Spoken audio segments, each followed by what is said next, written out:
Chapitre 5.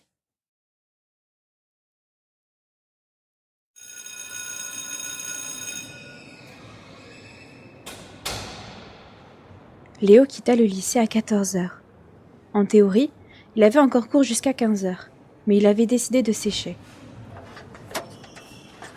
Il passa par son casier pour récupérer son sac de sport. Les vêtements étaient bel et bien humides et boueux.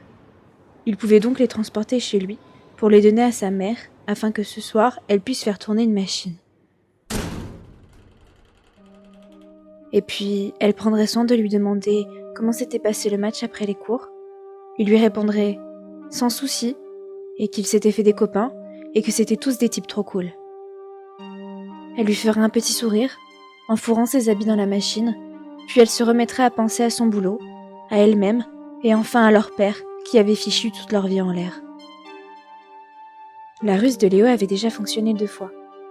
Il emportait son survêtement et une paire de baskets au lycée, les plongeait rapidement dans une flaque de boue, puis les laissait macérer quelques jours avant de les rendre à sa mère en lui racontant qu'il était allé faire du foot avec les copains.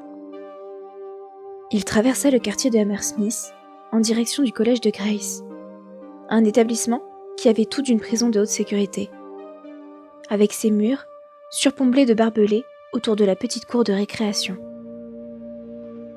Sa mère insistait toujours pour qu'il les retrouve Grace à la grille de l'école, afin qu'elle ne rentre pas toute seule à la maison. Quelques semaines à peine après leur aménagement, une élève d'un autre collège du quartier avait été agressée par un gang. Quand elle sera un peu plus grande, Grace pourra peut-être rentrer toute seule, mais pas pour le moment, et certainement pas avec un bras cassé. Elle finissait à 3h30, ce qui laissait un peu de temps à Léo pour errer au centre commercial de Kings Mall. C'était là qu'il allait, le mercredi et vendredi, les jours où il était censé jouer au foot. Cela lui permettait de rester au chaud et au sec, et il se débrouillait pour faire durer aussi longtemps que possible son chocolat chaud de chez Starbucks en regardant les passants. Il s'arrêta devant une vitrine, illuminée par les mêmes images diffusées sur des dizaines d'immenses écrans plasma. Il vit le présentateur d'un journal, et derrière lui, dans un encadré juste au-dessus de son épaule, une vidéo qui semblait avoir été prise d'un téléphone. Elle était toute floue, avec une très mauvaise résolution. Léo parvient à y discerner des sortes de piles de vêtements abandonnés au milieu d'une rue poussiéreuse. Mais il se rendit vite compte qu'il s'agissait en fait de corps éparpillés. Des dizaines de corps. La vidéo ne durait qu'une poignée de secondes et elle tournait en boucle dans son encadré. En bas, d'autres écrans de télévision diffusaient le même titre. Épidémie non identifiée au Nigeria. Il se demanda si cela avait un rapport avec les quelques mots qui avaient attiré son attention ce matin à la radio. Il regarda autour de lui. Il s'attendait à voir d'autres badauds s'arrêter pour s'intéresser aux écrans.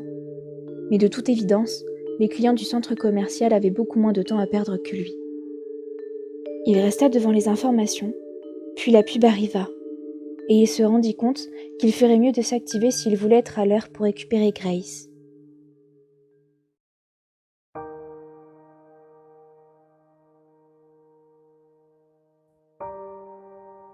« Je m'inquiète pour toi, Léo. »« Tout va bien, Grace. »« Tu mens.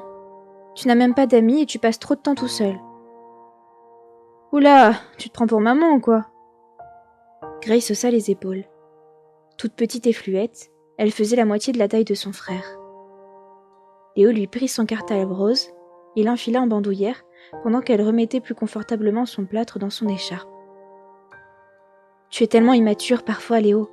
Il faut bien que quelqu'un s'occupe de toi. » Grace supportait bien mieux que lui ce déménagement soudain à Londres.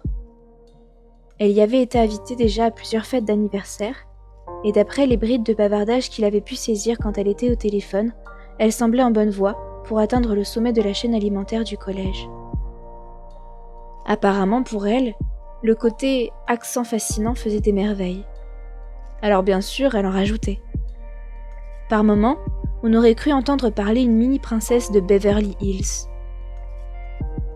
Avant, Quand il vivait encore dans le New Jersey, Grace était déjà très populaire, la reine de la récré, inscrite à toutes les activités extrascolaires existantes. Elle posa la main sur son bras et le regarda dans les yeux. « Papa te manque, pas vrai ? » ?»« Je sais pas, un peu peut-être. »« Il faut pas, c'est un gros con, il a trompé maman. » Léo n'était pas certain que ce soit aussi simple.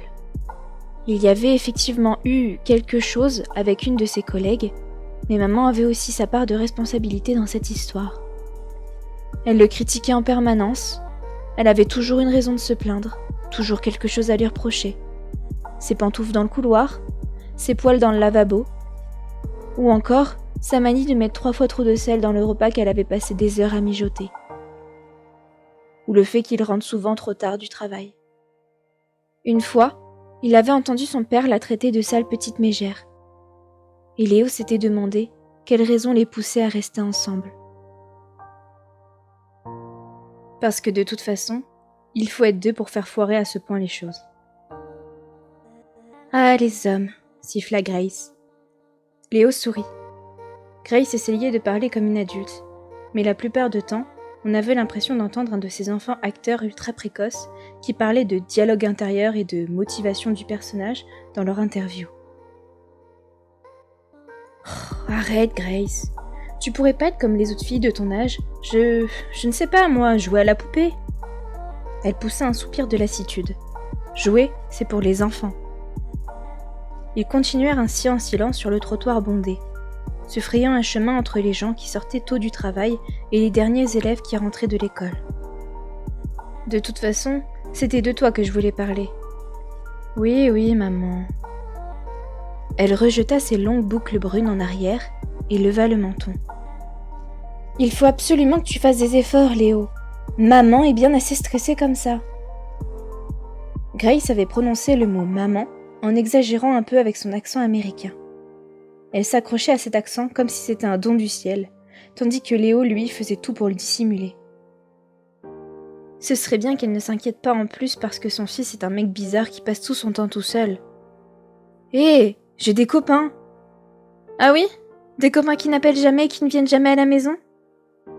C'est juste que moi, je ne mélange pas le collège et la maison. Ce n'est pas un crime à ce que je sache. Grace leva les yeux avec un sourire de pitié. Essaye juste de faire un petit effort, d'accord ? Oui, oui, tout va bien, Grace. Maintenant, fiche la paix à ma vie sociale.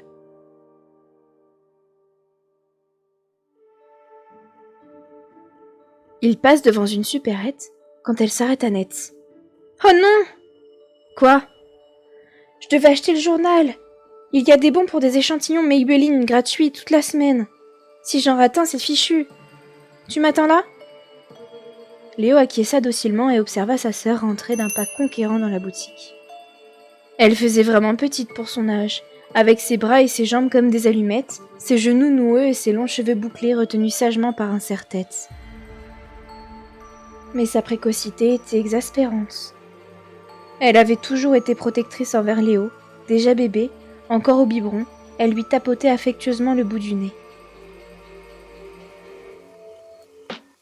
Devant la viande halal pendue en devanture, Léo vit des petites annonces manuscrites scotchées à la vitrine. Sur l'avant, il aperçut l'édition du soir du journal Evening Standing, sur un présentoir trempé par la pluie. Il aperçut le gros titre qui disait « Virus mystérieux en Afrique de l'Ouest ». Il s'approcha de la vitre pour lire l'article. Un virus, encore non identifié, a fait son apparition dans plusieurs villages isolés du Nigeria, du Cameroun et du Ghana. L'Organisation nationale de la santé a déjà dépêché une équipe d'urgence dans les 3 endroits où les symptômes se sont manifestés. Plusieurs dépêches nous informent que l'USMARID, l'Institut de recherche médicale en maladies infectieuses de l'armée américaine, a également envoyé du personnel sur place. Pour le moment, aucune de ces 2 organisations n'a fait de commentaires concernant la nature du virus. Cependant, des témoins dans les villages affectés ont fait état de saignements importants et d'hémorragies externes, des symptômes similaires à ceux du virus Ebola.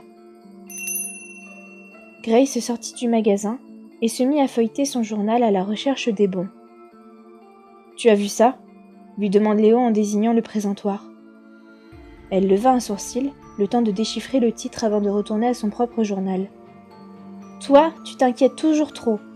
C'est encore une fausse alerte. » Elle s'engagea dans la rue bondée. Après un dernier regard en direction du présentoir, Léo lui emboîta le pas.